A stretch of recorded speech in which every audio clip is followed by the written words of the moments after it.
Let's quickly shoot a video together. So the very first thing I do before filming, and obviously this is after I already know what content I want to make and I've done my research, is making sure I script what I have to say. This is very important for me because I'm someone that can easily go off when I start talking. I just start talking about different things. It doesn't have to be anything serious. Just always need like key phrases, bullet points, like to guide what I have to talk about. Next, I pick an outfit because for some weird reasons, like if you film content, you know one of the hardest parts of filming is actually thinking about what to wear. I like getting that out of the way. Then I decide, like, with the vibe of this video, do I need to wear makeup? Do I just need to go natural? Let's now talk about equipment, setting up, and the entire process. Sometimes, a lot of times actually, I film with my phone. Maybe I'm shooting vlogs or I want to do a short form content, do a quick video. Other times, if I'm filming for YouTube, or it doesn't even have to be YouTube, I'm looking for higher quality, I try to use my Osmo Pocket 3. For lighting, I have different lights. Now it depends on the vibe of the video. For this particular video, or for like a sit down video in general, I like to keep things really simple. 2 lights for this, and like they're LED lights. I don't know the specific names,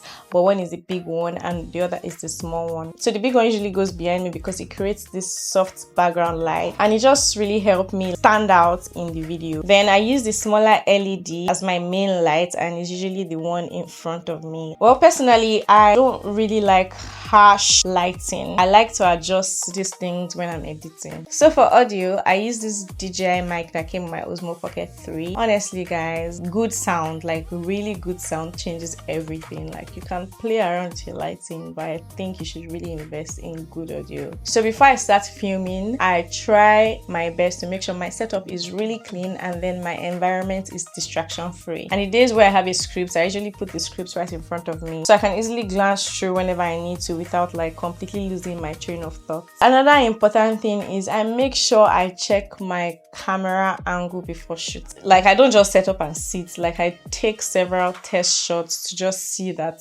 okay, this is perfect, there's nothing behind that is going to make me hate this video. Sometimes in your head, angle is perfect and then when you shoot and you're done shooting, you're like, oh my god, I don't like this video. So I like to like take different test shots before starting. And this is a bonus tip: if you ever see me outside looking unimpressed, it just means I'm seeing somebody record and their lens is not clean. Always have your tissue, a microfiber cloth to clean your lens. It is really important. You people are out there taking blurry videos. I literally clean my lens almost every time because one tiny smudge, one tiny hand placement on your lens and you didn't clean can ruin the video. The video will just look blurry. And that's pretty much it, guys. Once everything is set up, once these things are checked off, I just start filming.